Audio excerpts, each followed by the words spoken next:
السلام علیکم. د هر کور مکتب ګلالی زده کوونکو ستړي مسئ. د ریاضي مضمون اووم درس ته ښه راغلاست. په تیر درس کې موږ او تاسې په پښتو، انګلیسي او رومي شکلونو د اعدادو د لیکلو طریقې زده کړې.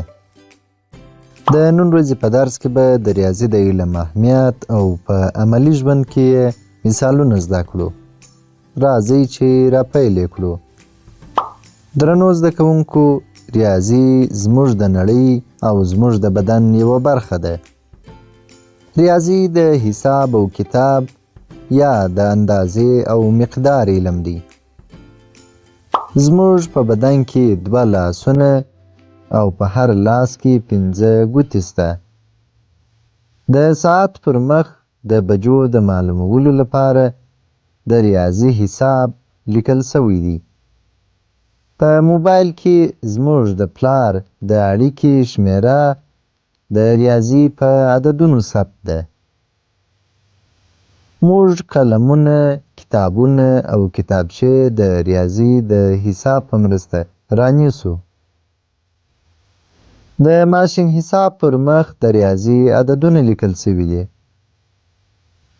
د کرکټ په لوبه کې د منډو، ویکټو او بالونو شمیر په ریاضي معلوموو. د فوټبال په لوبه کې د ګولونو شمیر په ریاضیکي عددونو لیکو.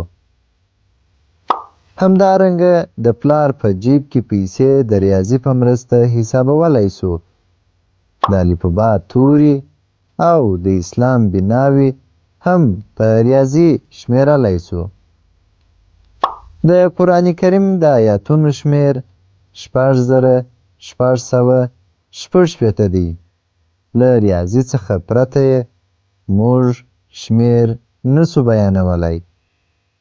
زموږ په صنف کې همصنفیان د ریاضي په مرسته شمیرلی سو. لنډه دا چې ګلالیو زده کوونکو، زموږ ټول ژوند له ریاضي څخه خالي نه دی. پرته له ریاضي څخه موږ ژوند نسو کولی. نو ځکه د ریاضي د علم زده کول د انسانانو لپاره بیخي زیات مهم دي. ګلالیو زده کوونکو، تاسې به په خپلو کورونو کې کتابچې راواخلئ او د نن ورځې هغه کارونه به مو ولیکئ چې د ریاضي په مرسته مو ترسره کړي دي. دا و زموږ د نن ورځې درس.